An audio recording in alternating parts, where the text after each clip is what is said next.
ሜቢ አንድ በውስጥ ከተጻፉ አንድ ፕሮቴስታንት ከጻፈው ያው በእርግጥ ኢንቴንሽኑ ለምሳሌ አላውቅም በፖዚቲቭ ኢንቴንሽን ይሁን በኔጌቲቭ ኢንቴንሽን ከዛ ተነስቶ ዮሐዴ የተወሰነ ሀሳብ እንዲሰጥበት የምፈልገው አንድ ሀሳብ አለ።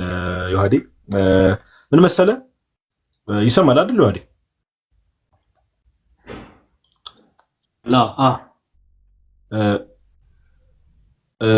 ክርስቶስ ኢየሱስ ወይ ደግሞ ጌታችን ኢየሱስ ብቻውን ማዳን ይችላል ወይ ነው። ያው ጠያቂው ፕሮቴስታንት ነው። ብቻውን ማዳን ይችላል ወይ ነው። አሁን ያው የጥያቄውን ኢንቴንሽን ትረዳለህ ብዬ አስባለሁ። ብቻውን ማዳን ይችላል ሲባል እንደው እግረ መንገድና ያው ኦፍ ኮርስ አዲስ ታደርገዋለህ። ሰውን በማዳን ውስጥ የቅዱስ ሥላሴ አለ አይደል? ቅዱስ ሥላሴ ያደረጉት ነገር አለ። ሰውን በማዳን ውስጥ ማዳን የእግዚአብሔር እንደመሆኑ መድኃኒትም ደግሞ እግዚአብሔር አምላክ ነውና በዚህ ማዳን ውስጥ እንዴት ነው? ከዛ ወልድ ደግሞ የተለየ ነገር በተለየ አካሉ ምንድነው ያደረገው የሚለውን ነገር ጀስት መግቢያ ነገር ስጥበትና እንደው ክርስቶስ ኢየሱስ ብቻውን ማዳን ይችላል ወይ የሚለው ሐሳብ ራሱ ኢል ኢንቴንሽን እንዲሆነ ነገር ነው ጥያቄው ላይም ስላየሁበት ማለት ነውና እንዴት ነው እዚህ ነገር ላይ ያለው ነገር የሚለውን ነገር እስቲ ሐሳብ ስጥበት ብሩስኪ። አግኝተዋል አለ ሐሳቤ አዎ አይ ቲንክ ያገኘሁት ይመስለኛል። የተወሰነ ሐሳብ ልስጥበት ነው ከዛ አንተም ትጨምርበታለህ። ብዙ ጊዜ አሁን ትልቁ ችግሩ አሁን እኛ የምንልበት ኢንቴንሽን ወይም ደግሞ ቅዱሳን ራሱ ያድናሉ ሲባል ምን እየተባለ ነው ከሚለው አንጻር ወይም ደግሞ አንዳንዶቹ ካለማወቅ ሊሆን ይችላል። አንዳንዶቹ ደግሞ ኦን ፐርፐስ ነገሮችን የሚያጣምሙ ምናምን አሉ እና ነገረ ድህነት ወይም ደግሞ በእኛ ቤተክርስቲያን መዳን ከተባለ የእግዚአብሔር ነው አይደል? መዳን የእግዚአብሔር ነው፣ በቃ የሚያድነው እግዚአብሔር ነው ተብሎ መዝሙረኛው ቅዱስ ዳዊትም በግልጽ ተናግሯል። ስለዚህ መዳን የእግዚአብሔር ነው ሲባል የሚያድነው እግዚአብሔር ነው።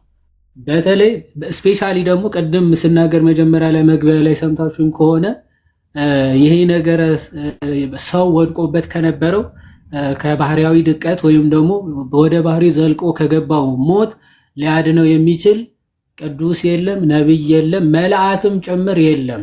ኦኬ ሰው ቅዱስ ነብይ መልአክም ጭምር የሰው ልጅ ሊያድነው አይችልም ማለት። ሊያድነው የሚችለው ማን ብቻ ነው አለ? ወልደ እግዚአብሔር ብቻ ነው፣ ወይም ደግሞ እግዚአብሔር ብቻ ነበረ ማለት ነው። ለዛ ነው ነብይ እግዚአብሔር ኢሳይያስ ምን ብሎ ይናገራል? ትንቢተ ኢሳይያስ ምዕራፍ 59 ከቁጥር 8 ጀምሮ ሲናገር ምን ብሎ ይናገራል? እንዲህ ይላል፣ እግሮቻቸው ወደ ክፋት ይሮጣሉ፣ ንጹሃን ደም ለማፍሰስ ይፈጥናሉ። ሐሳባቸው የኃጢአት ሐሳብ ነው፣ ጉስቁልናና ቅጥቃጤ በመንገዳቸው አለ። የሰላምን መንገድ አያውቁ፣ በአካሄዳቸውም ፍርድ የለም። መንገዳቸውም አጣመዋል፣ የሚሄድባትም ሁሉ ሰላምን አያውቅም። ስለዚህ ፍርድ ከእኛ ዘንድ ርቋል፣ ጽድቅም አላገኘንም። ብርሃንን በተስፋ እንጠባበቅ ነበር፣ እነሆ ጨለማ ሆነ። ጸዳልን በተስፋ እንጠባበቅ ነበር፣ ነገር ግን በጨለማ ሄድን። እንደ ዕውሮች ወደ ቅጥሩ ተርመሰመስን፣ ዓይን እንደሌላቸው ተርመሰመስን። በቀትር ጊዜ በድንግዝግዝታ እንዳለ ሰው ተሰናከልን። እንደ ሙታን በጨለማ ስፍራ ነን። ሁላችን እንደ ድቦች እንጮሃለን፣ እንደ ርግብ እንንቀሳቀሳለን። ፍርድን በተስፋ እንጠባበቅ ነበር፣ እርሱም የለም። መዳንን ከእኛ ዘንድ ርቋል፣ አመፃችን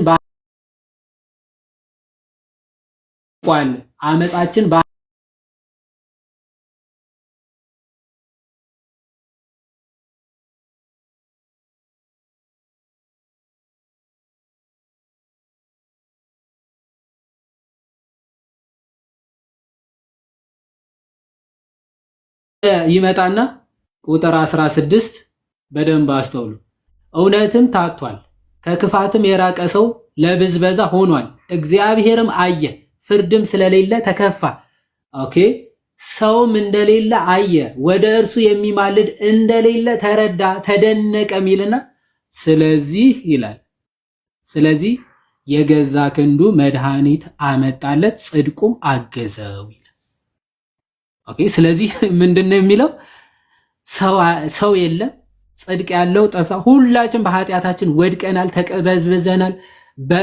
በድንግዝግዝ እንደሚሄድ ሰው ሁሉ በጨለማ እንደሚራመድ ተሰነካክለን ወድቀናል። ኃጢአታችን ከብዶናል፣ በደላችን እናውቃለን ይልና ማለት ይሄ ነቢየ እግዚአብሔር ኢሳያስ ነው። ኃጢአታችን እያለ የራሱንም ኃጢአት ጭምር ነው እየተናገረ። ስለዚህ እግዚአብሔር አየ፣ ፍርድ እንደሌለ ተመለከተ፣ ሰውም እንደሌለ አየ ይልና ከዛ በኋላ ምን መልአኩን ሰደደ ይላል። መልአክ ሰደደልን ነው የሚለው። መልአክ ራሱ አይችልም። ከዚህ ኃጢአት ከዚህ ድንግዝግዝ ሊያወጣ የሚችል ማንም የለም። ስለዚህ ምን አደረገ ይላል? እንደ የሚማልድ እንኳን እንደሌለ ተረዳ፣ ተደነቀ የሚልና ስለዚህ የገዛ ክንዱ መድኃኒት አመጣለት፣ ጽድቁ ማገዘው። የገዛ ክንዱ ምን ሆኖ ነው? አማላጅ ሆኖ ሳይሆን በቃ መድኃኒት፣ የገዛ ክንዱ መድኃኒት አመጣለት፣ የጽድቁ ማገዘው ይላል። ለዛ ነው ትንቢተ ኢሳይያስ ምዕራፍ 53 የእግዚአብሔር ክንድ ለማን ተገልጧል ብሎ የሚጀምረው አይደል? ትንቢተ ኢሳይያስ ምዕራፍ 53 ሲጀምር የሰማነው ነገር ማን አምኗል? የእግዚአብሔርስ ክንድ ለማን ተገልጧል? በፊቱ እንደ ቡቃያ ከደረቅ መሬት እንደ ሳር አድጓል ይልና መልክና ውበት የለውም፣ ባየነው ጊዜ እንወደው ዘንድ ደም ግባት የለውም ተብሎ ስለ ክርስቶስ የሚደርስበትን መከራ፣ ስለ እኛ መተላለፍ፣ ስለ እኛ በደል እሱ እንደታመመ እሱ እንደቆሰለ በመገረፉ ቁስል ደግሞ እኛ እንደተፈወስን ይናገራል።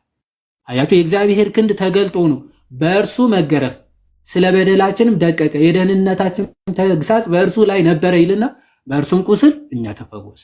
በቃ በክርስቶስ ቁስል በክርስቶስ ቤዛነት ነው የሰው ልጅ የሚድነው። ምንም በቃ ማለት አሁን ከፍጡራን አንጻር እየተናገርን ከሆነ ማለት ክርስቶስ ብቻውን ነው ያዳነ።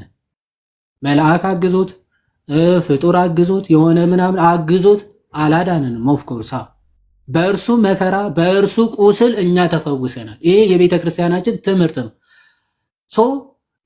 ክርስቶስ ለማዳን አጋዥ ፍጡር አጋዥ ሌላ አካል ወይም ያው ከቅድስት ሥላሴ አንጻር አይደለም። አሁን ኢንቴንሽናቸው ከዛ አንጻር ስለሆነ ማለት የሆነ ፍጡር የሆነ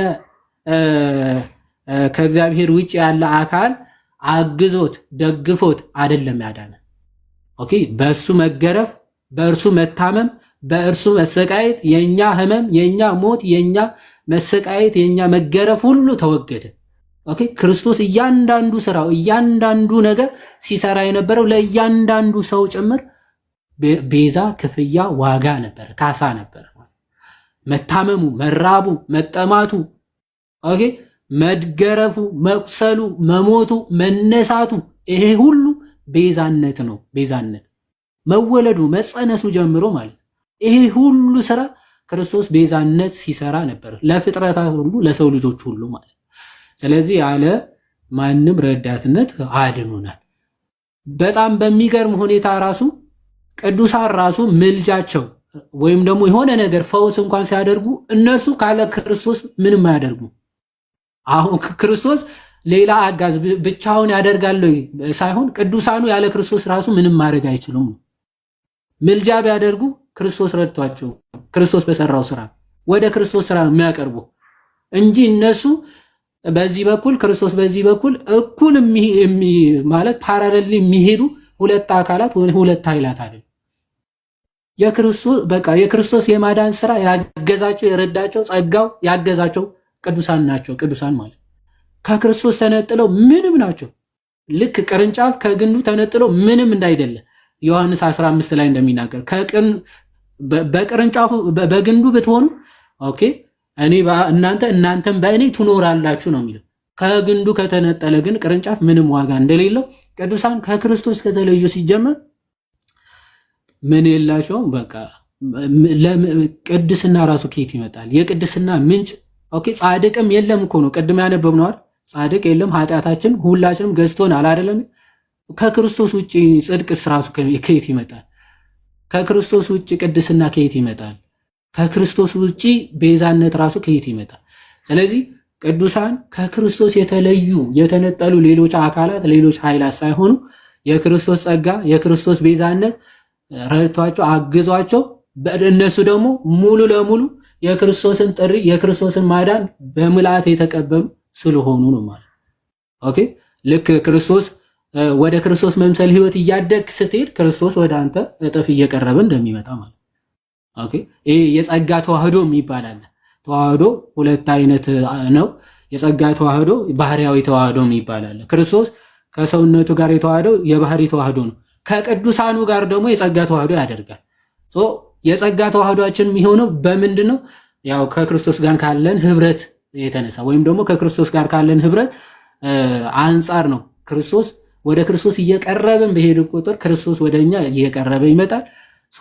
ጸጋውን፣ ኃይሉን፣ ክብሩን በእኛ ይገልጣል ማለት ነው። ልክ ሐዋርያ ቅዱስ ጳውሎስ በድካሙ የክርስቶስ ኃይል በእርሱ እንደሚገለጥ ለዛ ነው በድካሜ እመካለሁ ይልና፣ ምክንያቱ በእኔ ድካም ማን ይገለጣል ነው የሚለው ክርስቶስ ስለሚገለጥ ነው። በሐዋርያ ቅዱስ ጳውሎስ የሚገለጠው ክርስቶስ ነው እንጂ ሐዋርያ ቅዱስ ጳውሎስ ከክርስቶስ ተነጥሎ የሆነ ሌላ አካል ሆኖ ሌላ ስራ የሚሰራ አይደለም።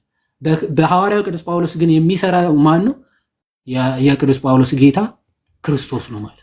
አሁን ፕሮቴስታንት ወንድምቶቻችን የማይረዱትና ወይም ደግሞ ኦን ፐርፐዝ የሚነጣጥሉት ክርስቶስ ከቅዱሳኑ ነው።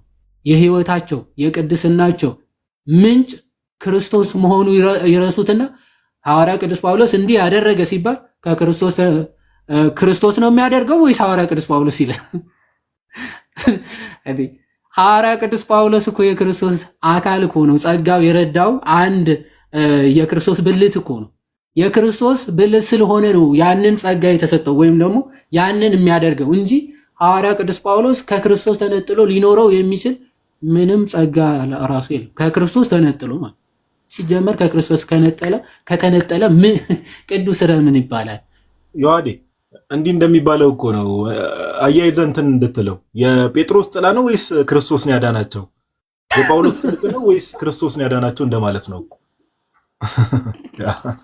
አይገርምም? በጣም እኮ ነው የሚገርመው። የጳውሎስ ጨርቅ ወይስ ክርስቶስ ነው የሚያድነው? ኦልሬዲ የሚገርማችሁ ቅድስና ማለት ወደ ክርስቶስ በጣም እየቀረብክ ከሄድክ ማለት ነው።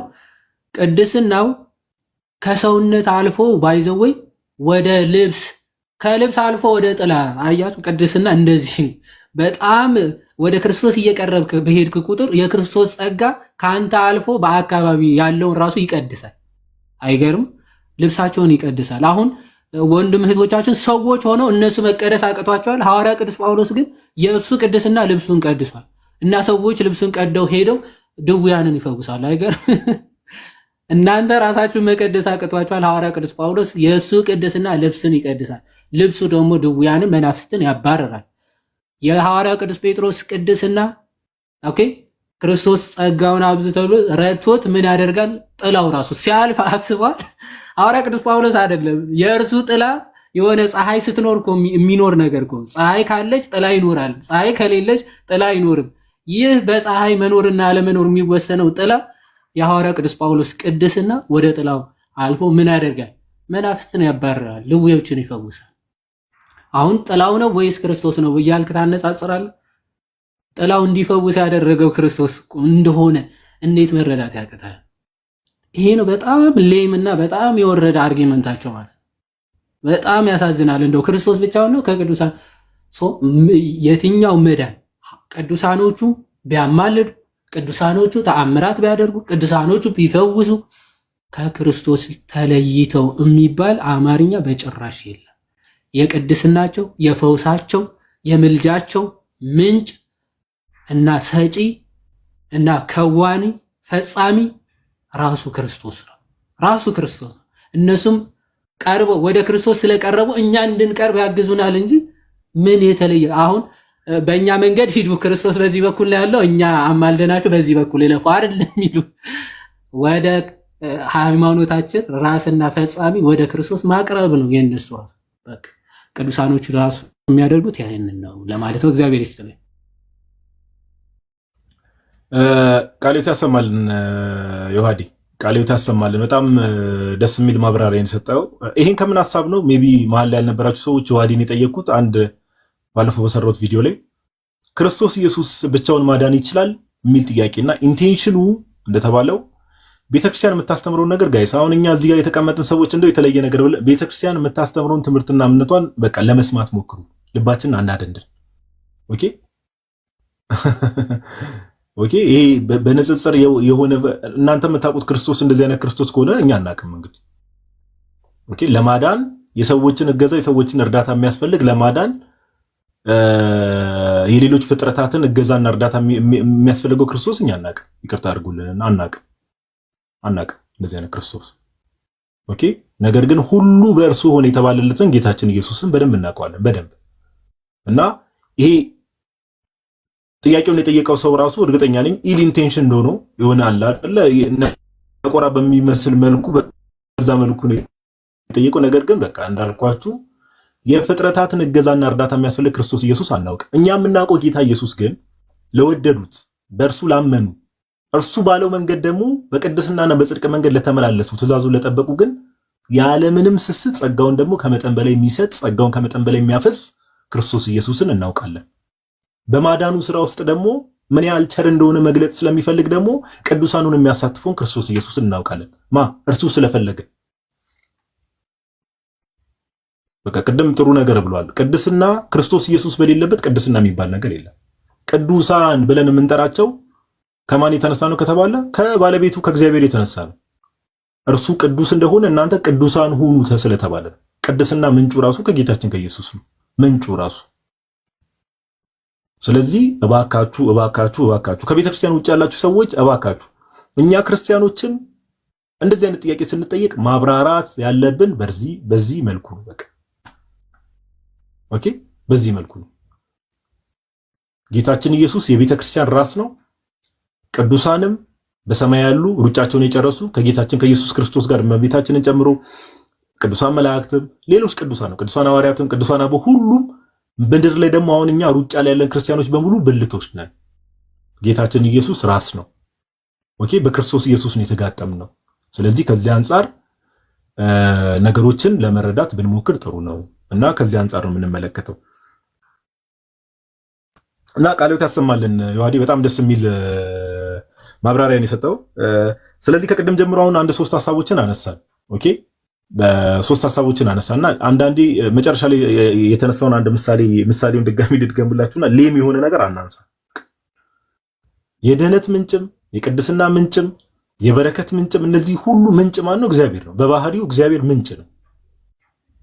ለሰዎች ግን ደግሞ ሰዎች ደግሞ በጸጋ ከእግዚአብሔር በተቀበሉ ጸጋ ደግሞ እንደዛ ሊያደርጉ ይችላሉ። በቃና የጳውሎስ ጨርቅ ነው የፈወሰው ወይስ ያዳናቸው ወይስ ጌታችን ኢየሱስ ነው? የክርስቶስ ደም ነው? እንደዚህ አይነት ጥያቄ አይጠየቅም። ሌም የሆነ ጥያቄ መጽሐፍ ቅዱስ ላይ ጥምቀት ያድናል ተብሎ ተቀምጦ ውሃው ነው የሚያድነው ወይስ የኢየሱስ ደም? እንደዚህ አይነት ሌም የሆነ የወረደ ጥያቄ አይጠየቅም። አትሊስት ትምህርቱና ጥያቄው የቤተክርስቲያን ትምህርቷ ምንድነው፣ መጽሐፍ ቅዱስ ላይ ያለው ትምህርት ምንድነው የሚለውን ያንን ትእዛዝ የሰጠው ማን ነው የሚለው ነገር አትሊስት ቆም ብሎ ማሰብ ይፈልጋልና ቤተክርስቲያናችን ከዚህ አንጻር ነው ነገር ክርስቶስ ላይ ያላት እምነትና አቋም ይሄ ነው። በቃ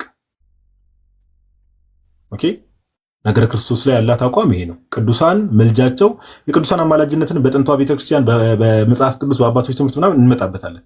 ነገር ግን የቅዱሳን ምልጃ ራሱ ወደ ማን ነው የሚያቀርበን? ወደ ጌታችን ኢየሱስ ነው የሚያቀርበን። ወደ ክርስቶስ ኢየሱስ ነው የሚያቀርበን። ኦኬ፣ ወደሱ ነው የሚያቀርበንና ይሄን ማወቅ ያስፈልጋል። አንዳንዴ ዛሬ 2:30 አካባቢ ነው አይደል የገባ ነው ዮሐዴ? 2:30 አሁን 4:05 እሺ። አዎ 2:30 ያ ጥሩ ሐሳብ ሜቢ ሌላ እንዲነሳ የምፈልገው ሐሳብ ከሌለ እኔ የሆነ ነገር ላይ ትምህርታዊ ነገር ሳይሆን አንዳንዴ እንደውም ያስተዋልናቸው ነገሮች አሉና ክርስቲያኖች መጠንቀቅ መቻል አለብን ብዬ የማስበው አንድ ነገር አለና ሜቢ እዚህ ሚዲያው ላይ ካየነው ነገር አንጻር አንድ ሐሳብ ልሰጥ ፈልጊያለሁ። ሜቢ እንዲነሳ የምትፈልገው ሐሳብ ካለ ኦር የረሳሁት ሐሳብ ካለ ሜቢ አንተ የምታስታውሰው መግቢያ ላይ እናነሳዋለን። ምናልባት አንድ አክቹአሊ በጥያቄም ብዙ ጊዜ የሚነሳ አይመስለኝም እና አንድ አጭር ፖይንት አሁን ክርስቶስ ማለት ምንድን ነው የሚለው ከዛ የሆነ አንዱ ኡስታዝ ነው የማይሆን ማብራሪያም ሲሰጥ ምናምን ስላየሁኝ እሷ ላይ ብቻ በቤተ ክርስቲያናችን ክርስቶስ ምን ማለት ነው፣ ለምንስ ክርስቶስ ተባለ የሚለውን አጭር ነገር ብንሰጥባትና ከዛ ወደዛ ሐሳብ ብትሄድ አሪፍ። ኦኬ እሺ፣ በአጭሩ ፈጠን ያለ ነገር ለመስጠት ብቻ ክርስቶስ ያው የግሪክ ቃል ነው።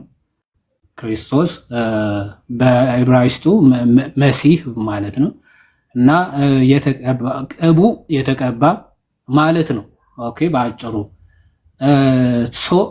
ክርስቶስ ማለት መሲህ ቅቡ የተቀባ ማለት ከሆነ ክርስቶስ የተቀባው እንዴት ነው የሚለውን ነገር በአጭሩ ብቻ አሁን የተቀባ ነው ስንል ምን ማለት ነው?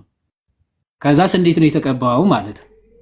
ማን ለማን ነው የሚቀባው የሚለውን አጭር የቤተ ክርስቲያናችን ትምህርት በአጭሩ እናያለን። እንግዲህ እግዚአብሔር ከፈቀደ ደግሞ አንዳንዶች በዚህ በምንፍቅናው ዓለም ያሉ አንዳንድ የፕሮቴስታንት መጽሐፍም እያየው የነበረ ሰሞኑ የሚያብራሩበት መንገድ አለ፣ ትክክል ያልሆነ መንገድ። አባቶች ግን እንዴት ነው የሚረዱት የሚለው አጠር ያለ የተወሰነ ነገር ላሳያችሁና ማለት ልናገርና ወደ ጋዴ ሀሳብ እንቀጥላለን ማለት ነው። እንግዲህ ክርስቶስ በቤተ ክርስቲያናችን ትምህርት የተቀባ ነው፣ መሲህ ማለት ነው። መሲሁ እሱ ነው።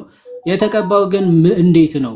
ልክ እንደ ነገስታት ወይም እንደ ነቢያት በብሉይ ኪዳን እንደነበሩ አንዱ ካህን ወይም ደግሞ አንዱ ካህን እንደሚሾመው እንደዛ የተሾመ ነው ማለት ሿሚ ያለው የተሾመ እንደዚያ አይነት ነው አይደለም።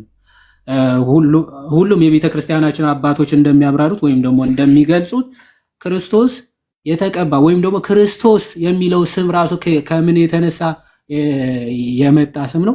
የመለኮትና የስጋ ተዋህዶ። ልክ ቤተ ክርስቲያናችን በተዋህዶ ከበረ ብላ እንደምትናገረው ማለት ነው። በተዋህዶ ከበረ የሚለው አስተምሮ ነው ክርስቶስ ማለት ነው። ማን ለማን ነው ቅባት የሆነው ወይም ደግሞ ተቀባ የሚያስብለውስ ምንድን ነው የሚለው ደግሞ መለኮት ለሰውነቱ በተዋህዶ ሰዓት ቅባት ክብር ሆኖታል ማለት ነው። ተቀባ ማለት ከበረ ማለት ነው። ባጭሩ መቀባት ማለት መክበር ማለት ነው።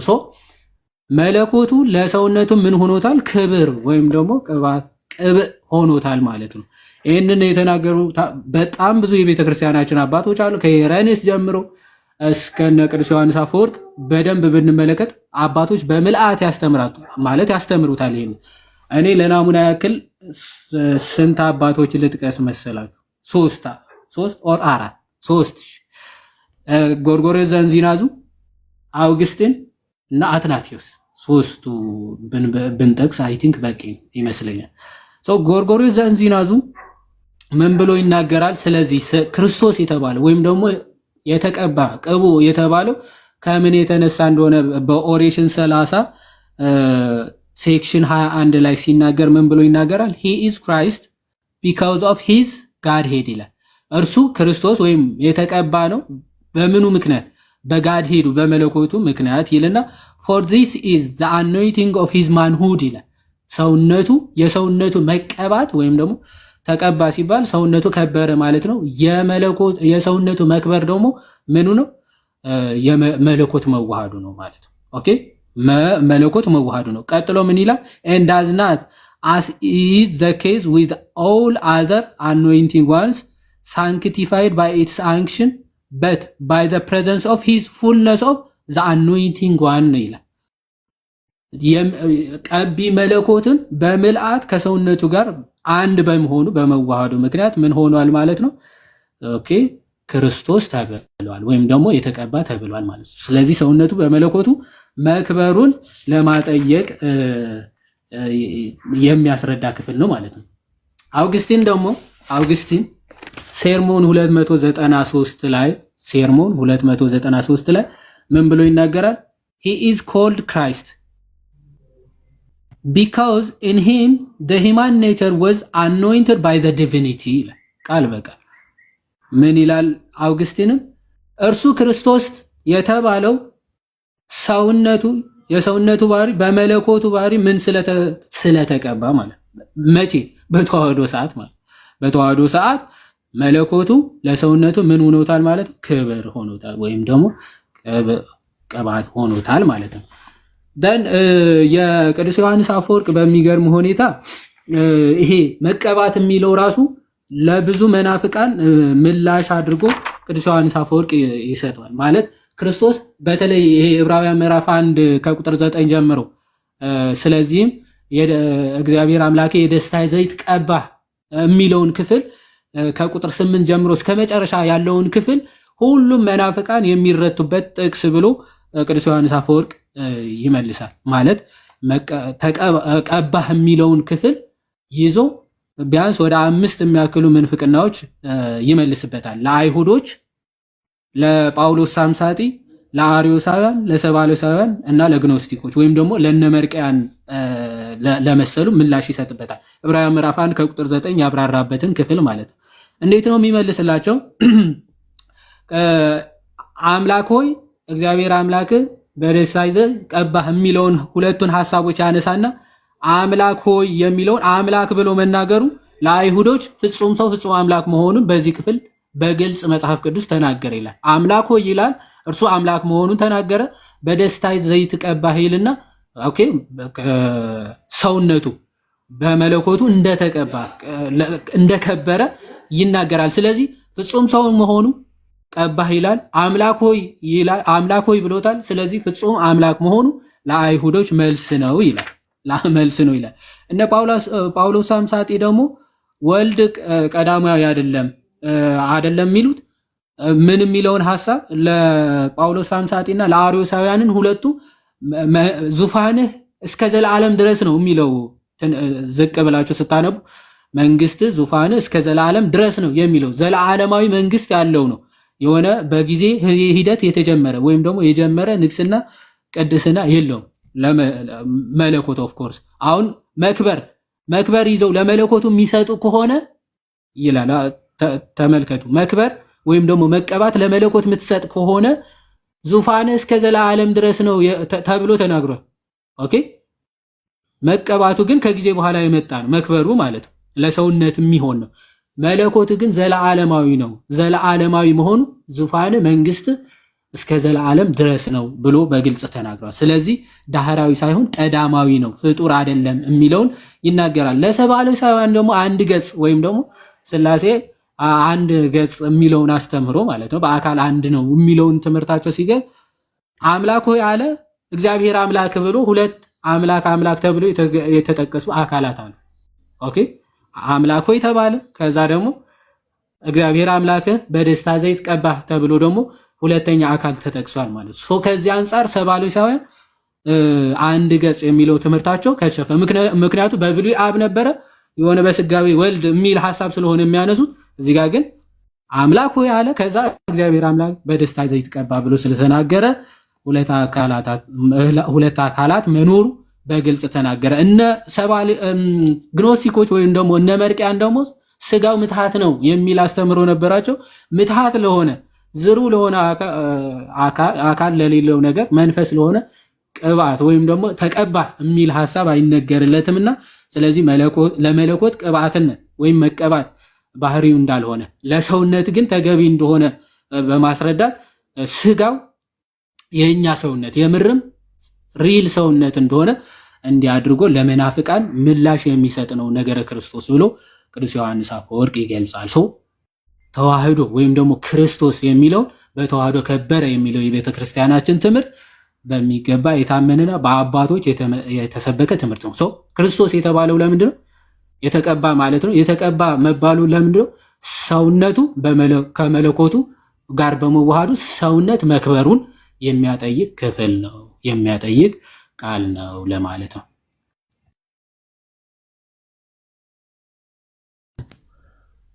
ቃሎት ያሰማልን ብሩስኪ፣ ቃሎት ያሰማልን።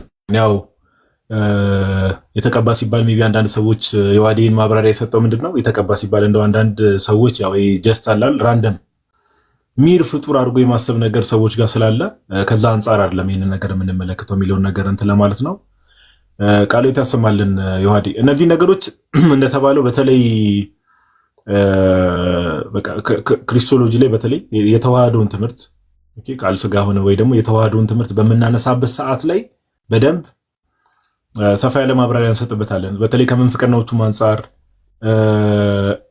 ኦኬ ከምንፍቅናዎቹም ያው እነዚህ ከጉባኤያትም አንጻር እነዚህ ዓለም አቀፋዊ ጉባኤያት አሉ አይደል? የኒቂያ ጉባኤ፣ የቁስጥንጥንያ ጉባኤ እና የኤፌሶን እነዚህ እኛ የምንቀበላቸው ጉባኤያት ላይ አንድ ባህሪ ሁለት ባህሪ እኛ ተዋህድ ስንል ምን ማለት ነው የሚለውን ነገር በስርዓት ማስረጃዎችን ምናምን ነገር እያቀረብን ማስረጃዎችን አባቶችን እየጠቀስን ከመጽሐፍ ቅዱስም አንጻር በደንብ የምናብራራቸው ነገሮች ይኖራሉ። በኦርደር እንሄዳለን። ዞሮ ዞሮ ምንድነው አሁን ዛሬ የተነሱ ሀሳቦች አሉ፣ እነሱ እንዳትረሱ። አምላክ ለምን ሰው ሆነ?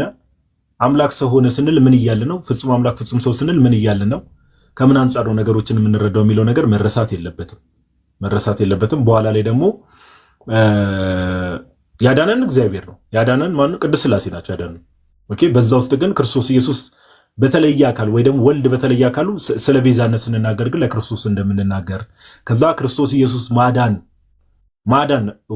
የሚለው ቃል ወይ ደግሞ አዳኝነት የሚለው ቃል ለጌታችን ለኢየሱስ ሲነገርና እንደው ለቅዱሳኑ ሲነገር በጣም ኮምፕሊትሊ የተለያየ እንደሆነ ኦኬ። ክርስቶስ ኢየሱስ አዳነን ወይ ደግሞ መድኃኒት ነው አዳኝ ነው ተብሎ ሲነገር የድህነት ምንጭ እንደሆነ እሱ ቤዛ በሆነው እሱ በእርሱ ቤዛነት በተከፈተው በር ነው ቅዱሳን ራሱ በአማላጅነታቸው ኦኬ በአማላጅነታቸው ይረዱናል ያግዙናል ብለን የምንናገረው። እነዚህ ነገሮችን በተቻለ መጠን ለማጥራት ሞክረናል። በመጨረሻውም ደግሞ የዋዴ የቅባት የሚለው ነገር ከምን አንጻር ነው በአባቶች የሚታየው? አሁን ቅባት ስንል ያው እዚህ ሀገር ስለመናፍቃኑ አይደለም እያወራን ያለ ነው። ቅባት ስለሚባለው ግሩፕ ሳይሆን ትክክለኛ ስለተዋህዶ ማለት ነው። ስለተዋህዶን እያወራን ያለ ነውና እነዚህ ሀሳቦችን በተቻለ መጠን ለመዳሰስ ሞክረናል። እግዚአብሔር በረዳና ባገዘን መጠን እንዳልኳችሁ ካሁን በኋላ ስቶሪ እናደርግና ምን እናደርጋለን?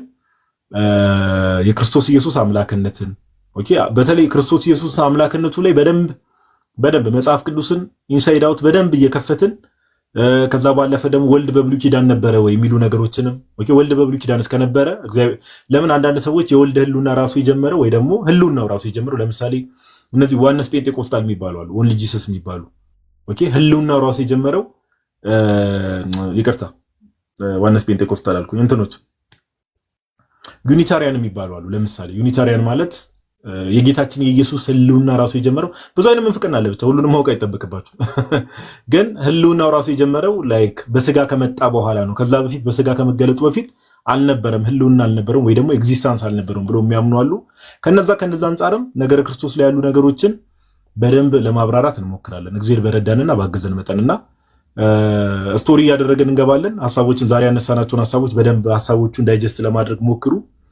እንዳልኳችሁ ለእምነታችሁ የሚበቃ ነገር ግዴታ ሁሉንም ነገር ጠልቆ ማወቅ አይጠበቅባችሁ። እምነት ለመውራት በጣም ጠልቆ ማወቅ ግን እምነታችሁ ጠንካራ እንዲሆን የሚያደርጉ ነገሮችን ለራሳችሁ ያዝ አድርጎ መቆየቱ እሱ በጣም ያስፈልጋል። ድንገት እንኳን የሆነ ሊያወናብዳችሁ የሚሞክር ሰው ምናምን ነገር ድንገት ከመጣ ዲፌንድ ማድረግ አለባችሁ። ፌዛችሁን እምነታችሁን ዲፌንድ ማድረግ አለባችሁ። የምታምኑትን ነገር ደግሞ ሰው ሲጠይቃችሁ አትሊስት ኤክስፕረስ ማድረግ መቻል አለባችሁና ይሄ ነገር መረሳት የለበትምና ሜቢ አሁን ቅርብ ሰዓት ገብታችሁም ኢዮባ ተሻለው የምትሉ ክርስቲያን ወንድሞች እና እህቶች ኢዮባ ደህና ነው፣ አሁን እየተሻለው ነው። ያው እንግዲህ እሱም ሜቢ ያልሰማችሁ ሰዎች ካላችሁ ስቶሪም አድርጎ ነበረ ቴሌግራም ግሩፕ ላይም አይ ቲንክ ካልተሳሳትኩ ጽፎ ነበርና በጸሎት ስታስቡትም ለነበራችሁ መልካም ምኞትም ስትመኙለት የነበራችሁ ክርስቲያን ወንድሞች እና እህቶችን እግዚአብሔር ያክብራችሁ ብሏል። አሁን ደህና ነው፣ ምንም አይልም እና ከዛ አንጻር ነው። ናቱ ሰላም ብለን ብሮ እስኪ ዲያቆን ናታኒ እንኳን ደህና መጣ።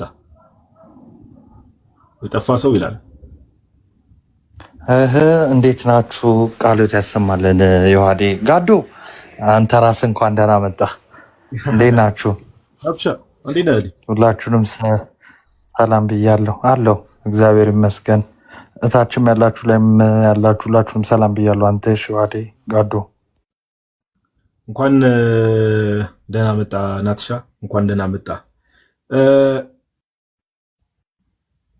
እናቱ ሜቢ እዚህ ላይ አሁን ዮሐዴ አምላክ ለምን ሰው ሆነ አለ አይደል? እናቱ ሜቢ ማውራት ትችላለህ? ሐሳብ እንድሰጥ አንድ ርዕስ ልስጥ። እሺ 10 ደቂቃ። እሺ እስከ እንትን ቀጥል አንተ።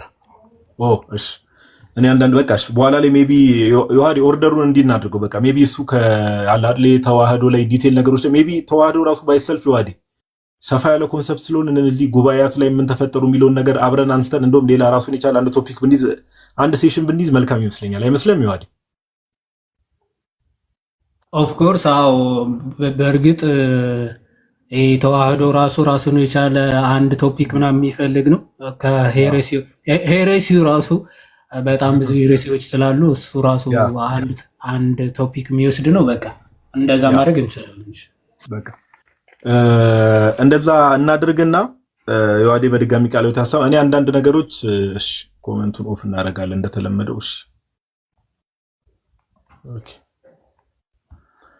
ምንድነው አሁን የዋዴ ቀደም ነገር አጠር ዛሬ መግቢያ ስለሆነ እንዳልኳችሁ ከዛ ራሱን ችሉ ደግሞ ከዚህ በፊት ኦፍ ኮርስ የዳሰስናቸው ቶፒኮች ሊሆኑ ይችላሉ። አምላክነቱን በደንብ ከመጽሐፍ ቅዱስ በደንብ በቃ የዲቪኒቲ ኦፍ ክራይስት ላይ ራሱ በደንብ መሰራት አለበት እዚህ ቲክቶክ ላይ ኢቭን ካሁን በኋላ የክርስቶስ አምላክነት ላይ እንትን ስንል በቃ አሁን አንዳንዴ እንዴት ነው በቃ ሰዎች እንደው የተለመዱ አሁን በጣም ይሄ እንዴት ነው የተለያዩ ሄረሲዎችን ወይ ደግሞ ምንፍቅናዎችን የሚያነሱ ሰዎች የቃላት ጨዋታ ውስጥ ሁሉ ተገብቷል። እንደምታውቁት በጣም የቃላት ጨዋታ ውስጥ ለምሳሌ የሆነ ግሪኩ ላይ በሉ እንግሊዘኛው ላይ በሉ ቃሉ እዚህ ጋር እንዲህ ነው በቃ እንደዚህ አይነት የቃላት ጨዋታዎች ላይ ስለተገባ ካሁን በኋላ ዲቪኒቲ ኦፍ ክራይስት ወይ ደግሞ የክርስቶስን አምላክነት ስናነሳ ኢቭን ከቃላቱ ጭምር ማለት አሁን ለምሳሌ በአማርኛው አምላክ ተብሎ ስለተጻፈ ምናምን ብቻ አይደለም። ኦኬ ኦሪጂናል ቃሉ ራሱ ምንድነው የሚለው እነዚህ ነገሮችን ዲቴል በደንብ ብሬክ ዳውን እያደረገን ሐሳቦችን የምናነሳ ይሆናል እግዚአብሔር በረዳና ባገዘን መጠን። ነገር ግን አምላክ ሰው ሆነ ለምን ሰው ሆነ የሚለው ነገር ላይ ዮሐዴ በቂ ማብራሪያ ሰጥቷል። አምላክ ሰው ሆነ ስንል ይሄ መጽሐፍ ቅዱስ ላይ ያለ ነገር ነው። ለብዙ ሰዎች ይሄ ሁሉን ቻይ የሆነው አምላክ ሰው ሆነ እንዳትረሱ። ሰው ሆነ ስንል ቃል ስጋ ሆነ ስንል መሆን ሲባል መለወጥ አይደለም። ቃል ስጋ ሆነ ስንል ቃል ወደ ስጋ ተለወጠ እያልን አይደለም፣ ወይ ደግሞ መለኮት ወደ ስጋ ተለወጠ እያልን አይደለም። ኦኬ ቃል ስጋ ሆነ ብለን ስንናገር ኦኬ ቃል ስጋ ሆነ ስንል ምን እያልን ነው? በዚህ በዮሐንስ ወንጌል ያው ኦፍ ኮርስ ሁላችሁም ጥቅሱን ታውቃላችሁ። ቃል ስጋ ሆነ የሚለው ዮሐንስ ወንጌል ምዕራፍ 1 ቁጥር 14 ላይ በመጀመሪያ ቃል ነበረ፣ ቃልም በእግዚአብሔር ዘንድ ነበረ፣ ቃልም እግዚአብሔር ነበረ ብሎ ስለ ቃል ከተናገረ በኋላ ቁጥር 3 ላይ ምን ይላል? ሁሉ በእርሱ ሆነ። ሁሉ በማን የሆነው? በቃል። ቃል የተባለው ማን ነው? እግዚአብሔር ወልድ ነው። ሁሉ በእርሱ ሆነ። ሁሉ ከሆነውም ሁሉ አንዳች እንኳን ያለ እርሱ የሆነ የለም ተብሏል። ከሆነውም ሁሉ ገና እዚህ ጋር ሲጀምረው ከስር መሰረቱ ባይዘዌ በጣም ቅዱሳን ሐዋርያት ማለት ነው አባቶቻችን በጣም በቃ ያው ኦፍ ኮርስ መጽሐፍ ቅዱስንም ሲጽፉ በመንፈስ ቅዱስ ምሪት ነውና በቃ እያንዳንዱ መጽሐፍ ቅዱስ ስታጠኑ ምን ስትሉ በተለይ የተለያዩ ምንፍቅናዎችን የምትሰሙና የምታዩ ከሆነ በቃ እንዲህ በመዶሻ እየመቷቸው ነው የሚጥሏቸው። ለምሳሌ እንደው ዝም ብዬ እግረ መንገዴን አዲስ ለማድረግ እሺ እናት ወጣ መሰለኝ ድምጽ ይሰማል አላንተሽ ሜቢ ናው እናት በደንብ ይሰማል። እሺ ለምሳሌ እነዚህ የይሖዋ ምስክሮች የሚባሉ አሉ እንደምታውቋቸው፣ ወይ ደግሞ ጆቫስ ዊትነስ ራሳቸውን ብለው የሚጠሩ የይሖዋ ምስክሮች ምን አይነት ትምህርት የሚያስተምሩ ናቸው? እንደምታውቁት ብዙ ጊዜ ላይቭ ላይም ሐሳቡን አንስተነው ስለምናውቅ አብ ወልድን ፈጠረው በወልድ ደግሞ ዓለማትን ፈጠረ የሚል አይነት ትምህርት የሚያስተምሩ ሰዎች አሉ እንደምታውቁት። እና መጽሐፍ ቅዱሳችን ላይ ስንመጣ ግን የእግዚአብሔር ቃል ምን ብሎ ነው የሚነግረን ከተባለ ሁሉ በእርሱ ሆነ፣ ከሆነውም አንዳች እንኳን ያለ እርሱ የሆነ የለም። ምን ሁሉ ማለት ኤቭሪ ክሪኤትድ ቲንግ፣ እያንዳንዱ የተፈጠረ ነገር በሙሉ በማን ነው? በቃል ነው የሆነው። በማን ነው የሆነው? በቃል ነው የሆነው። ከዛ ዮሐንስ እንደውም ሲያስረግጥ ቅዱስ ዮሐንስ ወንጌላዊ ምን ይላል? ከሆነውም አንዳች እንኳን ያለ እርሱ የሆነ የለም። ማለት ከተፈጠረው ነገር ሁሉ ያለ እርሱ አንዳችም የሆነ ነገር የለም። ስለዚህ የተፈጠረ ነገር በሙሉ በማን ነው የተፈጠረው? በእግዚአብሔር ቃል ነው የተፈጠረው። ወይ ደግሞ ከዛ ያ ቃል ነው እንግዲህ ቁጥር 14 ላይ ዮሐንስ ወንጌል ምዕራፍ 1 ቁጥር 14 ላይ ቃል ስጋ ሆነ ይላል። ገና ሲገባ ራሱ በቃ ቅዱስ ዮሐንስ ወንጌላዊ እዚህ ጋር ቃል ስጋ ሆነ። ኦኬ ቃል ስጋ ሆነ ወይ ደግሞ ቃል ስጋን ያዘ፣ ገንዘብ አደረገ ማለት ነው። ቃል ስጋ ሆነ ስንል እንደው መጽሐፍ ቅዱስ ላይ አሁን አንዳንድ ክፍሎች ላይ ስትመለከቱ ሆነ የሚለው ቃል ለምሳሌ ሆነ የሚለው ቃል ለምሳሌ ስለኛ መርገም ሆነ ሲባል እንደው ጌታችን ኢየሱስ ክርስቶስ ቅዱስ ጳውሎስ እንደሚናገረው ስለኛ መርገም ሆነ፣ መርገም የማያውቀውን መርገም ስለኛ መርገም አደረገ፣ ወይ ደግሞ ኃጢአት የማያውቀውን ስለኛ ኃጢአት አደረገው ሲባል የኛን መርገም መያዙን የኛን መርገም መሸከሙን ለማሳየት ነው እንጂ እንደው ቃል ተለውጦ እንደው መርገም ሆኗል ወይ ደግሞ ኃጢአት ሆኗል ማለት አይደለም። እንደዛውም ቃል ስጋ ሆነ ስንል ቅዱስ ቄርሎስ እንደሚያብራራው ቃል ስጋ ሆነ ስንል ምን ማለታችን ነው ከተባለ ስጋን ገንዘብ አደረገ። ያን ስጋ ከማን የነሳው? ከመቤታችን ከቅድስት ድንግል ማርያም ነው የነሳው። ኦኬ ከወላዲተ አምላክ ወይ ደግሞ ከመቤታችን ያንን ስጋ ነሳ።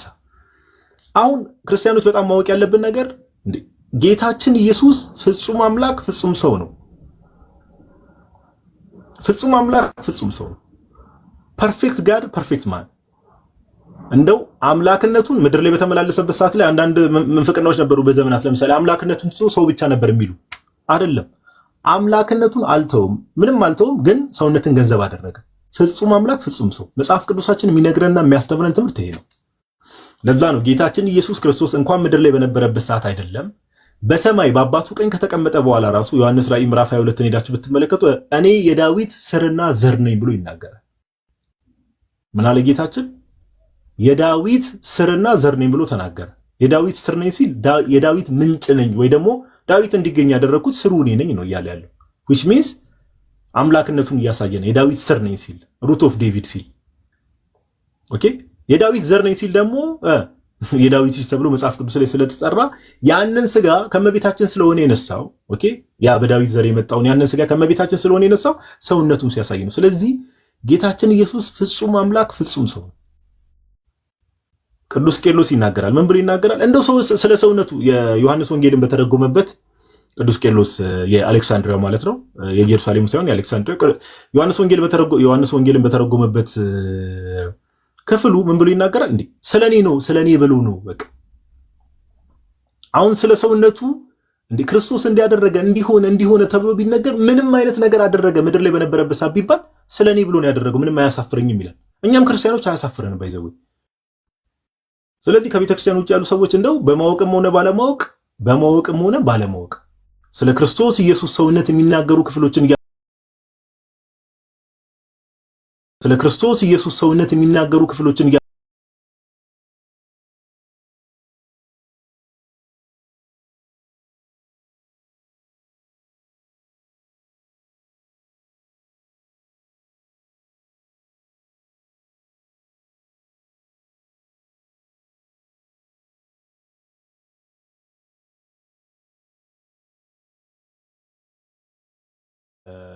ከቁጥር 5 ጀምሮ ላንብብላችሁ።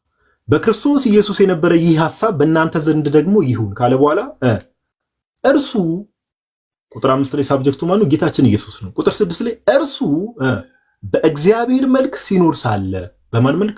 በእግዚአብሔር መልክ ከእግዚአብሔር ጋር መተካከልን መቀማት ኦኬ፣ ሮበሪ ነው የሚለው እንግሊዘኛውን ሄዳችሁ መቀማት ነው ቃሉ ራሱ የሚለው ከእግዚአብሔር ጋር መቀማት ማለት ይቀርታ ከእግዚአብሔር ጋር መተካከልን መቀማት እንደሚገባ ነገር አልቆጠረውም። he did not consider it robbery to be equal with God ከእግዚአብሔር ጋር መተካከልን እንደ መቀማት አልቆጠረውም። which means ቀለል ባለ ምሳሌ ላስረዳችሁ። እኔ ከአንተሽ ጋር መተካከልን እንደ መቀማት አልቆጠርኩም ካልኩ ምን እያልኩ ነው? የምር ከአንተሽ ጋር እኩል ነኝ እያልኩ ነው። ስለዚህ ጳውሎስ ምን አለ? ከእግዚአብሔር ጋር መተካከልን እንደ መቀማት አልቆጠረውም፣ እንደ ሮበሪ ወይ እንደ ዝርፊያ አልቆጠረውም። ለምን? እኩል ስለሆነ። ለምን? በእግዚአብሔር መልክ ሲኖር ነበረ። ሳለ ማለት ፓስት ቴንስ ነው። ያ በእግዚአብሔር መልክ ሲኖር የነበረው የእግዚአብሔር ቃል ኦኬ፣ የእግዚአብሔር ልጅ ቁጥር 7 ላይ ይላል፣ ነገር ግን የባሪያን መልክ ይዞ በሰውም ምሳሌ ሆኖ ራሱን ባዶ አደረገ። አያችሁ፣ የባሪያን መልክ የተባለው እኛ ነን። በኃጢአት ወድቀን በኃጢአት ተጨማልቀን የሚያደነን ኦኬ፣ የሰው ልጅ የሚያደነውን አካል ይፈልግ ነበር። ዮሐዴ ቅድም መግቢያ ላይ በደንብ አብራርቶላችኋል። የባሪያን መልክ ያዘ። የባሪያን መልክ ያዘ። መልክ ሲባል እንደው ስም ብሎ ይሄ ስጋ ምናምን ነገር የመሆን ብቻ አይደለም፣ የምርም ነው ሰው የሆነው ኦኬ። በሰው ልጆች ውስጥ ገብቶ የነበረው ያንን በሽታ ጠራርጎ ሊያጠፋ ኦኬ ቃል ስጋ መሆን ነበረበት። ስለዚህ የባሪያን መልክ ያዘ። ስለዚህ እኛ ክርስቲያኖች ስለ ክርስቶስ ኢየሱስ ሰውነት ስንናገር መጽሐፍ ቅዱስ ፍጹም አምላክ እንደሆነ ሁሉ ፍጹም ሰው እንደሆነ ነግሮናል። ለዛም እኮ ነው እመቤታችንን ወላዲተ አምላክ የምንላት። ለዛ ነው የአምላክ እናት ቴዎቶኮስ ወይ ደግሞ የእግዚአብሔር እናት የምንላት። ለዛ ነው የምርም ጌታችን ኢየሱስ ፍጹም አምላክ ፍጹም ሰው ስለሆነ የማስመሰል ነገር አይደለም። የምርም ሰው ነበረ። ሰው ነበር ስንል ግን አምላክ አልነበረም ብያልን አይደለም። ፍጹም አምላክ ፍጹም ሰው፣ ይሄ እንዳይረሳ። ስለዚህ ክርስቲያኖች እንደዚህ አይነት ሐሳቦች በሚነሱ ሰዓት ሰውነት ላይ ትኩረት የሚያደርጉ ከቤተ ክርስቲያን ውጭ የሆኑ ሰዎች ኦር መጽሐፍ ቅዱስ ስታነቡ ስለ ሰውነቱን ወንጌላቱ ለምሳሌ ስለ ዲቪኒቲው ስለ አምላክነቱ በደንብ የሚያብራሩ ወንጌላት አሉ። ስለ ሰውነቱ ደግሞ የበለጠ የሚያብራሩ ወንጌላት አሉ። ኦኬ፣ ለምሳሌ ከዲቪኒቲ አንጻር ከመለኮት አንጻር ከአምላክነት አንጻር የዮሐንስ ወንጌል በደንብ የክርስቶስ ኢየሱስን ዲቪኒቲና አምላክነትን የሚያሳይ ወንጌል ነው ከማርቆስ ወንጌል ጋር ኦልሞስት። ስለ ሰውነቱ ደግሞ ስንመለከት ማቴዎስ እና ሉቃስ ሞሮፍ እነዚህ ነገሮችን ያሳያሉ። ስለዚህ ስለ ሰውነቱ የሚነገሩ ክፍሎችን ስንመለከት እንደው ምንም ስለ እኔና ስለ እናንተ ብሎ ነው የባሪያን መልክ የያዘው የምርም ሰው የሆነው። ለዛ ነው ቀደም ዮሐዴ ከእግዚአብሔር ፍቅር አንጻር እንዴት እንደሆነ አሳይቷል። ለምሳሌ መጽሐፍ ቅዱስ ላይ ሐዋርያት ቃል በቃል አምላክ እንደሆነ ሳይጠፋቸው አምላክነቱን ሳይረሱ ሰው ነበር እያሉ ለምሳሌ የናዝሬቱ ኢየሱስ ሰው ነበር እያሉ ጠርተውታል። ለምሳሌ የሐዋርያት ሥራ ምዕራፍ 2 ቁጥር 22 ላይ ላንብብላችሁ። አሁን እነዚህ ጥቅሶችን ማነሳላችሁ ለምንድን ነው? ከዚህ በኋላ እንደዚህ አይነት ጥቅስ ሲነሳ ኦረንት ሲል ግር የሚላችሁ ሰዎች እንዲህ ሰው ነበር ሲል አንዳንድ ሰው ሊደነግጥ ይችላል። አምላክነቱን ረስተውት አይደለም። ለምን? እነዚህ ራሳቸው ሐዋርያት ናቸው። በወንጌላቱም በመልእክቶቻቸው ስለ ክርስቶስ ኢየሱስ አምላክነት የእግዚአብሔር ልጅ እንደሆነ የባህሪ ልጁ እንደሆነ ኦኬ በስጋ ከመገለጡ በፊት ህልውና የነበረው እንደሆነ እነዚህ ራሳቸው ሐዋርያት ናቸው እኛን ያስተማሩ። እነዚህ ራሳቸው ሐዋርያት ደግሞ መልሰው ደግሞ ሰውነቱን ግን እንዲና ያላደረጉ የክርስቶስ ኢየሱስ አምላክነትን መካድ ምንፍቅና እንደሆነ ሁሉ የክርስቶስ ኢየሱስን ሰውነት መካድ ደግሞ ምንፍቅና ነው። እንዳይረሳ በደንብ አስተውሉ። እንዳይረሳ በደንብ አስተውሉ።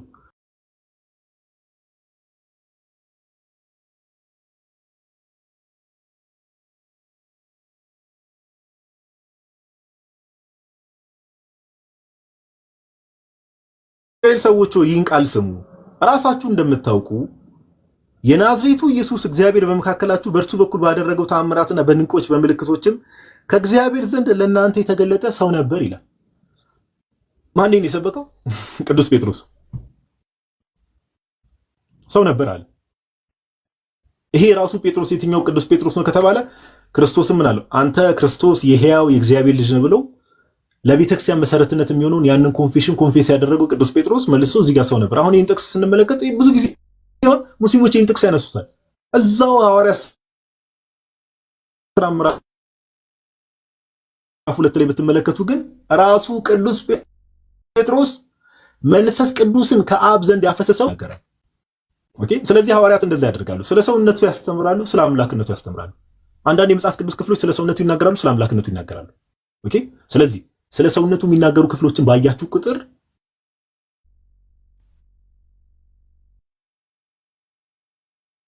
ፍሪክ አውት ማድረግ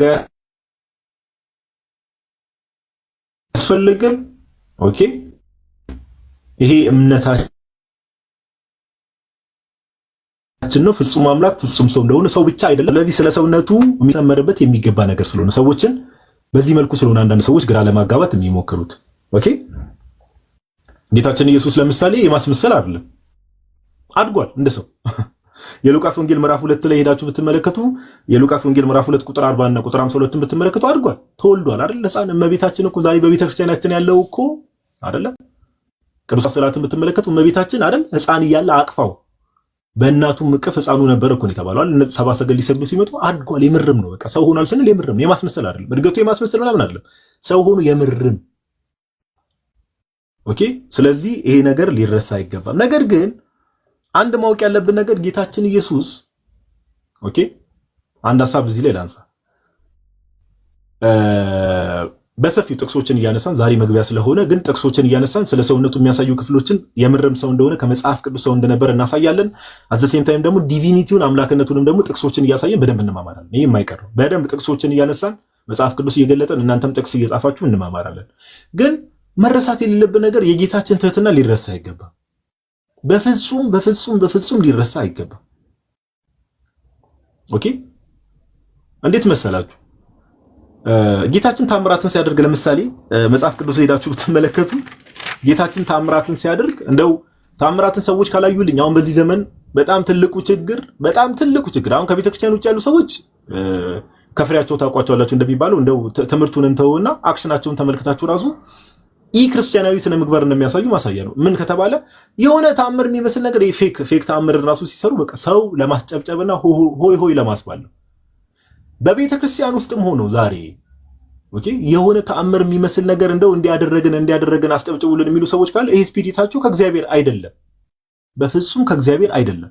ኢንዲቪጁዋልስ ከሆኑ ትክክለኛ የክርስቶስ ኢየሱስ ተከታዮች ኦኬ ትክክለኛ የጌታችን የኢየሱስ ክርስቶስ ደቀ መዛሙርቶች ተአምራትን ያደርጋሉ። ኦኬ ፐርፐዝ አላቸው። ነገር ግን እንደው ተአምር ሳደርግ እንደው ሁሉም ሰው ያጨብጭብልኝ ከጌታቸው ነው የተማሩት። ጌታችን ኢየሱስ ለምሳሌ ጥቅሶቹን መያዝ ትችላላችሁ። አጠራጠር ባለ መልኩ ተአምራትን ሲያደርግ ለምሳሌ የማቴዎስ ወንጌል ምዕራፍ 16 ከቁጥር 16 እስከ 20 ስትመለከቱ ተአምራትን ያደርግና የማርቆስ ወንጌል ምዕራፍ 8 ከቁጥር 29 እስከ 30 ብትመለከቱ ተአምራትን ያደርግና ለማንም እንዳትናገሩ ይላቸዋል። እንደው ለሳምፕል ያክል ከራሴ እያወራው እንዳይመስል ላንብብላችሁ። ለምሳሌ ማቴዎስ 16 ላንብብላችሁ ስለ ራሱ ማንነት ታምራትንም ሲያደርግ እንዴት እንደሚያደርግ። ለምሳሌ ማርቆስ 8 29 እስከ 30 ለምሳሌ ስለ ማንነቱ ምን ያህል ራሱን ሀምብል እንዳደረገ ኦኬ። መሲህ ስለመሆኑ ራሱ ለሰዎች ሐዋርያትን ብቻ እየነገራቸው ለሰዎች እንዳይናገሩ ይከለክላቸው ነበር። ለምሳሌ የማርቆስ ወንጌል ምዕራፍ 8 ቁጥር 29 እና 30 ላይ እንደዚህ ይላል፣ እናንተ ሰኔ ማን እንደሆንኩ ትላላችሁ ብሎ ጠየቃቸው። ጴጥሮስም አንተ ክርስቶስ ነህ ብሎ መለሰለት። ስለ እርሱም ለማንም እንዳይናገሩ አዘዛቸው ይላል ጌታችን ኢየሱስ። ኦኬ ብዙ ክፍሎችን ማንሳት ይቻላል። ታምራትን ሁሉ ሲያደርግ ጌታችን ኢየሱስ ምን ያደርግ ነበረ? ለሰዎች አትናገሩ ይላቸው ነበር። ይሄ ምን ያህል ሀምብል እንደሆነ ኦኬ። ይሄን በጣም በጥልቀት በደንብ ገብተን እንመለከተዋለን። ምን ያህል ሀምብልና ጌታችን ኢየሱስ ምን ያህል ትሁት እንደነበረ ነው የሚያሳየው። ኦኬ ስለዚህ ፍጹም አምላክ ፍጹም ሰው ስንል ቃል ስጋ ሆነ ብለን ስንናገር የምርም አምላክ ሰው ሆኗል። አምላክነቱን ሳይተው ሰውነቱንም ደግሞ ይዞ ገንዘብ አድርጎ የምርም ይሄ ፊክሽን አይደለም፣ ምን አይደለም። ኦኬ አምላክ ስላደረገው ነገር ነው እያወራን ያለነው። ይሄ ለጭንቅላት የሚከብድ ከሆነ ኦፍ ኮርስ ለብዙ ሰዎች ይከብዳል። እምነት የሚባለው ነገር እዚህ ላይ ነው። ኦኬ እንዴት አምላክ ሰው ይሆናል? ይሄ ለኔ ለመቀበል ይከብደኛል የምትል ከሆነ ወደ አምላክ ጸልይ፣ ይሄን ነገር እንዲገልጥልህ። እንግዲህ የተጻፉ ነገሮችን መጽሐፍትን ምንን የማታነብ ከሆነ ወደ እግዚአብሔር ወደ አምላክ መጸለይ ነው። ይሄን ሚስጥር እንዲገልጥ ማለት ነው። እንደዚህ አይነት ነገሮች አንዳንዴ ልባችንን ከዘጋን ስጋና ደም ብቻ የሚገልጠው ነገር አይደለም። የእግዚአብሔር እርዳታ፣ የእግዚአብሔር መንፈስ እገዛ ያስፈልጋል። ኦኬ ስለዚህ ፍጹም አምላክ ፍጹም ሰው ነው ጌታችን ኢየሱስ። ይሄን ደግሞ ራሱን ሀምብል ያደረገው ራሱን ዝቅ ያደረገው ኤግዛክት ቨርሱን ስለማላስታውስ ነው እንጂ ቅዱስ ጳውሎስ በቆሮንቶስ መልእክቱ ላይ ምን ብሎ ይናገራል? ባለጸጋ ነበረ። ኦኬ እናንተ ባለጸጋ ትሆኑ ዘንድ ግን እርሱ ስለናንተ ደሃ ሆነ ይላል። ያው እሱን ጥቅስ ሜቢ እንትኑን ታስታውሳለህ? ቨርሱ ቆይ አንዴ ሁለተኛ ቆሮንቶስ ነው አንደኛ ቆሮንቶስ ምዕራፍ እስቲ ላውጣው።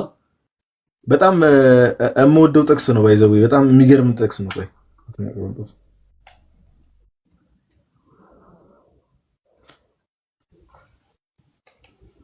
ብቻ ሐሳቡ ምንድነው? የዋዲ ጥቅሱን ካገኘው ጥሩ እና እናንተ ባለጸጋ ትሆኑ ዘንድ ባለጸጋ የነበረው እርሱ ስለ እናንተ ደሃ ሆነ።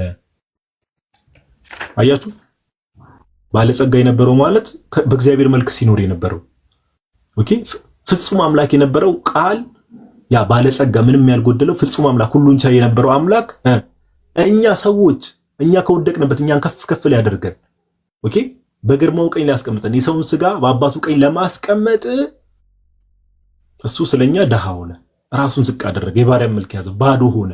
ስለዚህ እነዚህ ነገሮችን ያደረገው ክርስቶስ ኢየሱስ ምድር ላይ በነበረበት ሰዓት ላይ ስጋን ገንዘብ ካደረገ በኋላ ፍጹም ሰው ከሆነ በኋላ ያደረጋቸው ነገሮች በሙሉ ለማን ያደረገው? ለእኔና ለእናንተ ነው። ይሄ በፍጹም ምንም የሚያሳፍርን ነገር አይደለም። በፍጹም ኦኬ በፍጹም አንዳንድ ሰዎች ባለማወቃቸው ልባቸው ተደፍነው በእንደዚህ ነገር ሊቀልዱ ይችላሉ። እግዚአብሔር ማስተዋል ይስጣቸው እንላለን። ማብራራት ያለብንን ነገር እናብራለን። እኛ ክርስቲያኖች ግን በፍጹም እኛ ኦርቶዶክሳውያን ክርስቲያኖች በፍጹም በእንደዚህ ነገር አናፍርም። በፍጹም ስለእኔና ስለእናንተ ነው ይሄ ነገር የተደረገው። ኦኬ ስለዚህ ይሄ የእምነታችን መሰረት ነው። ጌታችን ኢየሱስ አምላክነቱን መካድ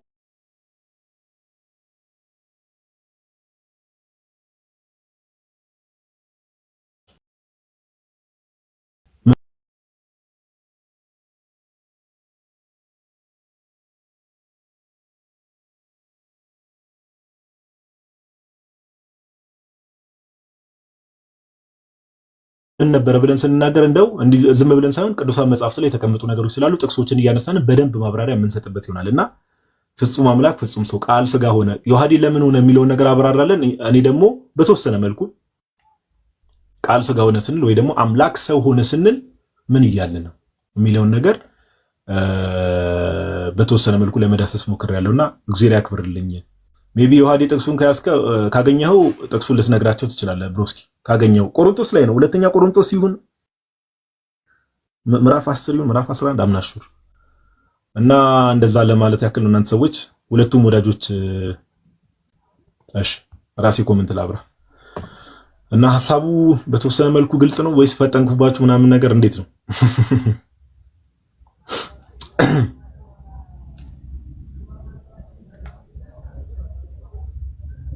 ሁለተኛ ቆሮንቶስ ምዕራፍ 8 ቁጥር 9 ሴልቲ የሚሉ ዩዘር ኔም ተባረክ።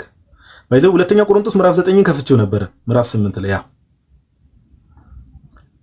እንዲህ ይላል ጋይስ። ጥቅሱን በጣም የምወደው ጥቅስ ነው። ጥቅሱን ያዙት። እሺ ጥቅሱን ያዙት።